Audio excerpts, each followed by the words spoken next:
Hello ಕನ್ನಡಿಗ ಶರಣಾರ್ಥಿ ಪ್ರೀತಿಯ ಸ್ನೇಹಿತರೆ, ಇವತ್ತಿನ ನಮ್ಮ ಒಂದು ಜಾಬ್ ಸರ್ಚ್ ಏನಪ್ಪಾ ಅಂತ ಹೇಳಿದ್ರೆ ಬ್ಯಾಂಕ್ ಆಫ್ ಮಹಾರಾಷ್ಟ್ರದ ಒಂದು ನೇಮಕಾತಿ 2026.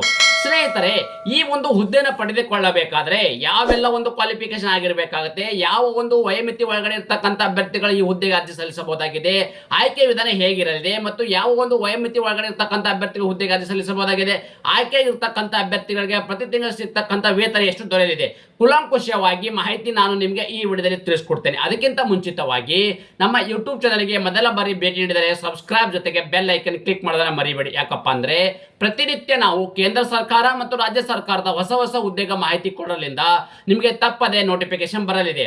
ಪ್ರೀತಿಯ ಸ್ನೇಹಿತರೆ, ಇವು ಯಾವೆಲ್ಲ ಒಂದು ಹುದ್ದೆಗಳು ಕರೆದಿದ್ದಾರಪ್ಪ ಅಂತಂದ್ರೆ ಅಪ್ರೆಂಟಿಸ್ ಇರ್ತಕ್ಕಂಥ ಹುದ್ದೆಗಳ ಅರ್ಜಿಗಳನ್ನು ಆಹ್ವಾನಿಸಲಾಗಿದೆ. ಯಾವ್ದಿರ್ತಕ್ಕಂಥದ್ದು ಅಪ್ರೆಂಟಿಸ್, 1 ವರ್ಷಗಳ ಕಾಲ ಅಪ್ರೆಂಟಿಸ್ ಹುದ್ದೆಗೆ ಅರ್ಜಿಗಳನ್ನು ಆಹ್ವಾನಿಸಲಾಗಿದೆ.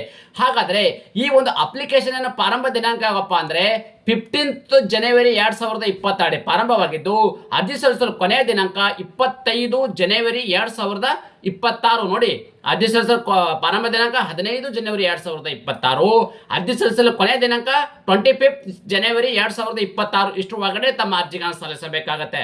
ಹಾಗಾದ್ರೆ ಕರ್ನಾಟಕದಲ್ಲಿ ಕರೆದಿರ್ತಕ್ಕಂಥ ಹುದ್ದೆಗಳ ಸಂಖ್ಯೆ ಎಷ್ಟು ಅಂತ ನಾವು ಮಾಹಿತಿ ಅಂದ್ರೆ ಓವರಾಲ್ ಇರ್ತಕ್ಕಂಥ ಒಂದು ನಾವು ಹುದ್ದೆ ನೋಡೋಣ. ಅದರಲ್ಲಿ ಮುಖ್ಯವಾಗಿ ಕರ್ನಾಟಕದಲ್ಲಿ ಕರೆದಿರ್ತಕ್ಕಂಥ ಹುದ್ದೆಗಳು ಎಷ್ಟು ಅಂತ ನಾವು ಮಾಹಿತಿ ನೋಡೋದಾದ್ರೆ ತಾವುಗಳು ಇಲ್ಲಿ ಗಮನಿಸಬಹುದಾಗಿದೆ. ಮೊದಲನೇದಾಗಿ ಇಲ್ಲಿ ಇನ್ನೊಂದೇನಪ್ಪಾ ಅಂದ್ರೆ ಇಲ್ಲಿರ್ತಕ್ಕಂಥ ಯಾವ್ಯಾವ ರಾಜ್ಯಗಳಲ್ಲಿ ಕರೆದಿರ್ತಕ್ಕಂಥ ಹುದ್ದೆಗಳೆಷ್ಟು, ಆಯ್ಕೆ ಅಭ್ಯರ್ಥಿಗಳಿಗೆ ವಯೋಮಿತಿ ಎಷ್ಟಿರಬೇಕಾಗತ್ತೆ, ನಂಬರ್ ಆಫ್ ಇಲ್ಲಿ ಯಾವ ಒಂದು ಕೆಟಗರಿಗೆ ಎಷ್ಟು ಹುದ್ದೆಗೆ ಇರ್ತಕ್ಕಂಥದ್ದು, ಅದೇ ರೀತಿ ಟೋಟಲ್ ವೇಕೆನ್ಸಿ. ಓಕೆ, ಇದರ ತರ ಬಗ್ಗೆ ನಾನು ಡೀಟೇಲ್ಸ್ ಆಗಿ ಮಾಹಿತಿ ಹೇಳ್ತಾ ಇದ್ದೀನಿ, ಗಮನಿಸಿ. ನಾನು ಇಲ್ಲಿ ನೇರವಾಗಿ ಯಾವ ಒಂದು ರಾಜ್ಯಕ್ಕೆ ಎಷ್ಟು ಹುದ್ದೆಗಳು ಎಂಬುದನ್ನು ಮಾಹಿತಿ ಕೊಡ್ತಾ ಇದ್ದೀನಿ. ನೀವು ಕೆಟಗರಿ ಅಭ್ಯರ್ಥಿ ಆಗಿದ್ದರೆ ತಾವುಗಳು ಇಲ್ಲಿ ಕಾಲಮ್ ಅಲ್ಲಿ ಏನಿದೆ ತಾವುಗಳು ಗಮನಿಸಬಹುದಾಗಿದೆ. ಆಂಧ್ರ ಪ್ರದೇಶಕ್ಕೆ ಇರ್ತಕ್ಕಂಥ ಟೋಟಲ್ 11 ಹುದ್ದೆಗಳಿದ್ದು, ಅರುಣಾಚಲ ಪ್ರದೇಶಕ್ಕೆ 1 ಹುದ್ದೆ ಇದೆ, ಅಸ್ಸಾಂಗೆ ಇರ್ತಕ್ಕಂಥದ್ದು 7 ಹುದ್ದೆಗೆ ಇರ್ತಕ್ಕಂಥದ್ದು, ಇಲ್ಲಿ ಬಿಹಾರ್ಗೆ ಇರ್ತಕ್ಕಂಥದ್ದು 15 ಹುದ್ದೆಗೆ ಇರ್ತಕ್ಕಂಥದ್ದು, ಚಂಡೀಗಢ್ಗೆ ಇರ್ತಕ್ಕಂಥದ್ದು 2 ಹುದ್ದೆ ಇರ್ತಕ್ಕಂಥದ್ದು, ಛತ್ತೀಸ್ಗಢ ಇರ್ತಕ್ಕಂಥದ್ದು ಎಷ್ಟು ಇರ್ತಕ್ಕಂಥದ್ದು ಇಲ್ಲಿ 13 ಹುದ್ದೆಗೆ ಇರ್ತಕ್ಕಂಥದ್ದು, ದಾದರ್ ಮತ್ತು ನಗರ್ಗೆ ಇರ್ತಕ್ಕಂಥದ್ದು ಕೂಡ ಇಲ್ಲಿ 1 ಹುದ್ದೆ ಇರ್ತಕ್ಕಂಥದ್ದು, ಗೋವಾ ರಾಜ್ಯಕ್ಕೆ ಕರೆದಿರ್ತಕ್ಕಂಥದ್ದು ಎಷ್ಟು 6 ಹುದ್ದೆಗೆ ಇರ್ತಕ್ಕಂಥದ್ದು, ಅದೇ ರೀತಿ ಗುಜರಾತ್ಗೆ ಕರೆದಿರ್ತಕ್ಕಂಥದ್ದು 25 ಹುದ್ದೆಗಳು, ಅದೇ ರೀತಿ ಹರಿಯಾಣಕ್ಕೆ ಕರೆದಿರ್ತಕ್ಕಂಥದ್ದು 13 ಹುದ್ದೆಗಳು ಮತ್ತು ಹಿಮಾಚಲ ಪ್ರದೇಶಕ್ಕೆ ಕರೆದಿರ್ತಕ್ಕಂಥದ್ದು ಟೋಟಲ್ ಆಗಿ 3 ಹುದ್ದೆಗಳು, ಅದೇ ರೀತಿ ಜಮ್ಮು ಅಂಡ್ ಕಾಶ್ಮೀರ್ಗೆ ಕರೆದಿರ್ತಕ್ಕಂಥ ಹುದ್ದೆಗಳು ಎಷ್ಟಪ್ಪ ಅಂದ್ರೆ 3 ಹುದ್ದೆಗೆ ಇರ್ತಕ್ಕಂಥದ್ದು, ಅದೇ ರೀತಿ ಇನ್ನೊಂದೇನಪ್ಪ ಜಾರ್ಖಂಡ್ಗೆ ಕರೆದಿರ್ತಕ್ಕಂಥ ಹುದ್ದೆಗಳು ಎಷ್ಟು 9 ಹುದ್ದೆಗಳು, ಇನ್ನೊಂದು ನಮಗೆ ಇಲ್ಲಿ ಬಹುಮುಖ್ಯವಾಗಿರ್ತಕ್ಕಂಥ ಕರ್ನಾಟಕಕ್ಕೆ ಕರೆದಿರ್ತಕ್ಕಂಥ ಹುದ್ದೆಗಳು ಎಷ್ಟು ಅಂದ್ರೆ ಕರ್ನಾಟಕಕ್ಕೆ ಕರೆದಿರ್ತಕ್ಕಂಥ ಹುದ್ದೆಗಳು ಒಟ್ಟಾರೆಯಾಗಿ ಇಲ್ಲಿ 21 ಹುದ್ದೆಗೆ ಇರ್ತಕ್ಕಂಥದ್ದು. 20 ರಿಂದ 28 ವರ್ಷದ ಒಳಗಡೆ ಇರ್ತಕ್ಕಂಥ ಅಭ್ಯರ್ಥಿಗಳು ಈ ಒಂದು ಹುದ್ದೆಗೆ ಅರ್ಜಿಗಳನ್ನು ಸಲ್ಲಿಸಬಹುದಾಗಿದೆ.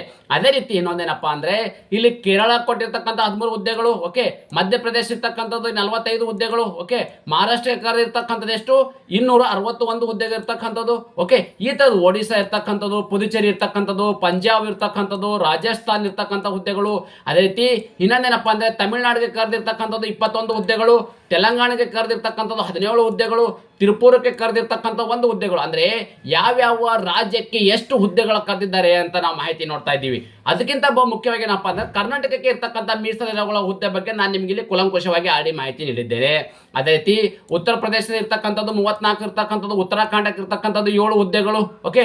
ಸೊ ವೆಸ್ಟ್ ಬೆಂಗಾಲ್ ಇರ್ತಕ್ಕಂಥ ಕೋಲ್ಕತ್ತಾ ಕರೆದಿರ್ತಕ್ಕಂಥದ್ದು 14 ಹುದ್ದೆಗಳು, ಒಟ್ಟಾರೆ ಇರ್ತಕ್ಕಂಥದ್ದು 600 ಹುದ್ದೆಗಳ ಅರ್ಜಿಗಳನ್ನು ಆಹ್ವಾನಿಸಲಾಗಿದೆ. ಅದೇ ರೀತಿ ಈ ಒಂದು ಹುದ್ದೆಗಳು ಎಷ್ಟಪ್ಪ ಅಂದ್ರೆ ಒಟ್ಟಾರೆ ಕರೆದಿರ್ತಕ್ಕಂಥ ಹುದ್ದೆಗಳು ಎಷ್ಟು 600 ಹುದ್ದೆಗಳ ಅರ್ಜಿಗಳನ್ನು ಆಹ್ವಾನಿಸಲಾಗಿದೆ. ಹಾಗಾದ್ರೆ ಈ ಒಂದು ಹುದ್ದೆನ ಪಡೆದುಕೊಳ್ಳಬೇಕಾದ್ರೆ ಈ ಒಂದು ಅರ್ಜಿಗಳನ್ನ ಸಲ್ಲಿಸಬೇಕಾದ್ರೆ ಯಾವ ಒಂದು ಕ್ವಾಲಿಫಿಕೇಶನ್ ಆಗಿರ್ಬೇಕಾಗತ್ತಪ್ಪ ಅಂತಂದ್ರೆ ಬ್ಯಾಚುಲರ್ ಡಿಗ್ರಿ ಡಿಸಿಪ್ಲಿನ್ ಇರ್ತಕ್ಕಂಥ ಅಂದ್ರೆ ಯಾವುದಾದ್ರೂ ಒಂದು ಡಿಗ್ರಿಯಲ್ಲಿ ಪಾಸ್ ಆಗಿರ್ತಕ್ಕಂಥ ಅಭ್ಯರ್ಥಿಗಳು ಈ ಒಂದು ಹುದ್ದೆಗೆ ಅರ್ಜಿ ಸಲ್ಲಿಸಬಹುದಾಗಿದೆ. ಅಂದ್ರೆ ಎನಿ ಡಿಗ್ರಿ ಪಾಸ್ ಆಗಿರ್ತಕ್ಕಂಥ ಅಭ್ಯರ್ಥಿಗಳು ಈ ಒಂದು ಹುದ್ದೆಗೆ ಅರ್ಜಿ ಸಲ್ಲಿಸಬಹುದಾಗಿದೆ. ವಯೋಮಿತಿ ಎಷ್ಟಿರ್ಬೇಕಪ್ಪ ಅಂದ್ರೆ ಮಿನಿಮಮ್ 20 ರಿಂದ 28 ವರ್ಷದ ಒಳಗಡೆ ಇರ್ತಕ್ಕಂಥ ಅಭ್ಯರ್ಥಿಗಳು ಈ ಒಂದು ಹುದ್ದೆಗೆ ಅರ್ಜಿ ಸಲ್ಲಿಸಬಹುದಾಗಿದೆ. ಅದೇ ರೀತಿ ಡ್ಯೂರೇಷನ್ ಎಷ್ಟಪ್ಪ ಅಂದ್ರೆ 1 ವರ್ಷಗಳ ಕಾಲ ಅವಧಿಗೆ ಇರ್ತಕ್ಕಂಥ ಇದು ಅಪ್ರೆಂಟಿಸ್ ಹುದ್ದೆಗಳಾಗಿರಲಿದ್ದು ಇವರಿಗೆ ಆಯ್ಕೆ ಇರ್ತಕ್ಕಂಥ ಅಭ್ಯರ್ಥಿಗಳಿಗೆ ಪ್ರತಿ ತಿಂಗಳು ಸಿಗ್ತಕ್ಕಂಥ ಸ್ಟೈಪಂಡ್ ಎಷ್ಟಪ್ಪ ಅಂತಂದ್ರೆ 12,300 ರೂಪಾಯಿವರೆಗೂ ಸ್ಟೈಪಂಡ್ ಸಿಗಲಿದೆ. ನಿಮ್ಗೆ ಇರ್ತಕ್ಕಂಥ ಒಂದು ಕಾಲಾವಧಿ ಅಂದ್ರೆ ಒಂದು ನೀವು ಡ್ಯೂಟಿ ಮಾಡ್ತಕ್ಕಂಥದ್ದು ಎಷ್ಟು ಬೆಳಗ್ಗೆ 10 ಗಂಟೆಯಿಂದ ಸಂಜೆ 5 ಗಂಟೆವರೆಗೆ ನಿಮಗೆ ಇಲ್ಲಿ ಒಂದು 8 ಅವರ್ ಕೆಲಸವನ್ನ ನಿರ್ವಹಿಸಬೇಕಾಗತ್ತೆ. ಕೆಟಗರಿ ವೈಸ್ ಅಂದ್ರೆ ನಾವು ವಯೋಮಿತಿ ಬಗ್ಗೆ ನಿಮ್ಗೆ ಆಡಿ ಮಾಹಿತಿ ನೀಡಿದ್ದೇನೆ. ವಯೋಮಿತಿಯಲ್ಲಿ ಕೂಡ ಸಡಿಲಿಕೆ ನೀಡಲಾಗಿದೆ. SC ST ಅಭ್ಯರ್ಥಿಗಳಿಗಿದ್ರೆ 5 ವರ್ಷ, ಓಕೆ, ನಾನ್ ಕ್ರಿಮಿನಲ್ ಬ್ಲಾಕ್ ಕಾರ್ಡ್ ಇದ್ರೆ 3 ವರ್ಷಗಳ ಕಾಲ ಇರ್ತಕ್ಕಂಥದ್ದು, PWD SC/ST ಇದ್ದವರಿಗೆ 15 ವರ್ಷ, PWD OBC ಅಭ್ಯರ್ಥಿಗಳಿಗೆ 13 ವರ್ಷ, PWD ಯುವ ಅಭ್ಯರ್ಥಿಗಳಿಗೆ ಇರ್ತಾರೆ 10 ವರ್ಷಗಳ ಕಾಲ ವಯೋಮಿತಿಯ ಸಡಿಲಿಕೆ ನೀಡಲಾಗಿದ್ದು, ಅದರಲ್ಲಿ ಬಹು ಮುಖ್ಯವಾಗಿ ಎಕ್ಸ್ ಸರ್ವಿಸ್ ಮ್ಯಾನ್ ಮತ್ತು ಡಿಸೇಬಲ್ ಎಕ್ಸ್ ಸರ್ವಿಸ್ ಮ್ಯಾನ್ ಇರ್ತಕ್ಕಂಥ ಅಭ್ಯರ್ಥಿಗಳಿಗೆ 3 ವರ್ಷಗಳ ಕಾಲ ವಯೋಮಿತಿ, ಇದು ಅಲ್ಲದೆ 3 ವರ್ಷಗಳ ಕಾಲ ವಯೋಮಿತಿಯ ಸಡಿಲಿಕೆ ನೀಡಲಾಗಿದೆ. ಇನ್ನೊಂದೇನಪ್ಪಾ ಅಂದ್ರೆ ಡಿಸೇಬಲ್ಡ್ ಎಕ್ಸ್ ಸರ್ವಿಸ್ ಮ್ಯಾನ್ ಅಭ್ಯರ್ಥಿಗಳಾಗಿದ್ರೆ, SC/ST ಅಭ್ಯರ್ಥಿಗಳಾಗಿದ್ದರೆ ಮತ್ತು ಹೆಚ್ಚಿನ ಕಾಲಾವಕಾಶ ಇರ್ತಕ್ಕಂಥದ್ದು 8 ವರ್ಷಗಳ ಕಾಲ ಅವರಿಗೆ ವಯೋಮಿತಿಯ ಸಡಿಲಿಕೆ ನೀಡಲಾಗಿದೆ. ಓಕೆ, ಸೊ ಈ ತರದ ಒಂದು ಹುದ್ದೆಗೆ ಮಾಹಿತಿ ಕೂಲಂಕುಷವಾಗಿ ಮಾಹಿತಿ ನೀಡಿದ್ದೇನೆ.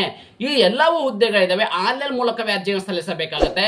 ಸೊ ಆನ್ಲೈನ್ ಮೂಲಕ ಅರ್ಜಿ ಸಲ್ಲಿಸಬೇಕಾದ್ರೆ ಅಫಿಷಿಯಲ್ ಏನು ವೆಬ್ಸೈಟ್ ಇದೆ, ಆ ಒಂದು ವೆಬ್ಸೈಟ್ ತಾವುಗಳು ಗಮನಿಸಬಹುದಾಗಿದೆ. ಇಲ್ಲಿ ಒಂದು ಅಫಿಷಿಯಲ್ ವೆಬ್ಸೈಟ್ ಇದೆ. ಓಕೆ, ಸೊ ಈ ಒಂದು ಅಫಿಷಿಯಲ್ ವೆಬ್ಸೈಟ್ ನಾನು ಯೂಟ್ಯೂಬ್ ಡಿಸ್ಕ್ರಿಪ್ಷನ್ ಬಾಕ್ಸ್ ಅಲ್ಲಿ ನೀಡಿದ್ದೇನೆ. ಅದ್ರ ಮೇಲೆ ಕ್ಲಿಕ್ ಮಾಡೋ ಮೂಲಕ ನೇರವಾಗಿ ಅಪ್ಲಿಕೇಶನ್ ಓಪನ್ ಆಗಲಿದೆ. ನೋಡಿ, ಈ ತರದ್ದು ಏನಾಗುತ್ತಪ್ಪ ಅಂದ್ರೆ ಒಂದು ಅಪ್ಲಿಕೇಶನ್ ನಿಮಗೆ ಓಪನ್ ಆಗುತ್ತೆ. ಡೈರೆಕ್ಟ್ ಆಗಿ ನೀವು ತಮ್ಮ ಮೊಬೈಲ್ ಮುಖಾಂತರ ಅರ್ಜಿಗಳನ್ನು ನೇರವಾಗಿ ಸಲ್ಲಿಸಬಹುದಾಗಿದೆ. ನಾನು ಕೊಟ್ಟಿರ್ತಕ್ಕಂಥ ಉದ್ಯೋಗ ಮಾಹಿತಿ ನೀವು ಇಷ್ಟಪಡುತ್ತೇವೆ ಎಂದು ಭಾವಿಸುತ್ತೇನೆ. ಈ ಉದ್ಯೋಗ ಮಾಹಿತಿ ನಿಮಗೆ ಇಷ್ಟವಾದರೆ ನಿಮ್ಮ ಫ್ಯಾಮಿಲಿಗೂ ಫ್ರೆಂಡ್ಸ್ಗೂ ಶೇರ್ ಮಾಡೋದನ್ನ ಮರೆಯದಿರಿ. ಧನ್ಯವಾದ.